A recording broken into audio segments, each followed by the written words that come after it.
பிரபலமான French psychologist வந்து நேரத்துக்கு எதிர்ப்பதம் இல்லை அப்படிங்கும்போது ஒரு கோடைத்தனம்னு சொல்கிறாங்க. நேரத்துக்கு எதிர்ப்பதும் நம்ம சுற்றி இருக்கிற சூழலோடு ஒத்துப்போக முயற்சி பண்ணுறதுதான் அப்படிங்கிறது. ஸோ இப்போ வந்து நம்மளோட இண்டிவிஜுவாலிட்டி, நம்மளுடைய நோக்கம், நம்மளுடைய பிறப்புடைய நோக்கம், என்னுடைய விருப்பம்,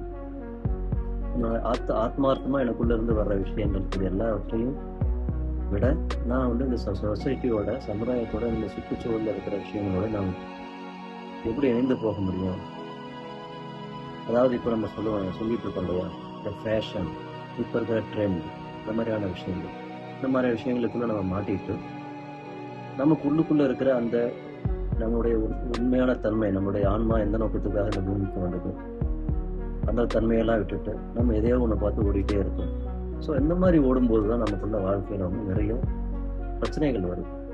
நம்மளோட இன்னர் நேச்சருக்கும் நம்மளோட மைண்டுக்கும் ஏற்படுற இந்த டக் ஆஃப் வாரில் நம்ம வந்து அந்த எதுக்காக வந்திருக்கோம் அப்படின்ற நோக்கத்தை மிஸ் பண்ணிட்டு ரெண்டுக்கும் ஏற்படுற அந்த புரிதலின்மையால் நம்ம என்ன ரொம்பவே சிரமப்படுறோம். நம்ம அதை ஹேண்டில் பண்ணுறதுக்கு கஷ்டப்படுறோம். ஈவன் தோ அது பணம் வந்தாலும் சரி, மற்ற விஷயங்கள் கிடைக்கப்பட்டாலும் சரி, நம்ம வந்து ரொம்ப அவஸ்தைப்பட்டுட்டே இருப்போம். இந்த மாதிரி நமக்குள்ள இருக்கிற அந்த உள்முகமான அந்த சமாச்சாரத்தை ஈஸியாக ஃபைன் பண்ணுறதுக்கும், அதை காமாக அக்சஸ் பண்ணுறதுக்கும் இந்த EFT நமக்கு ஹெல்ப் பண்ணும்.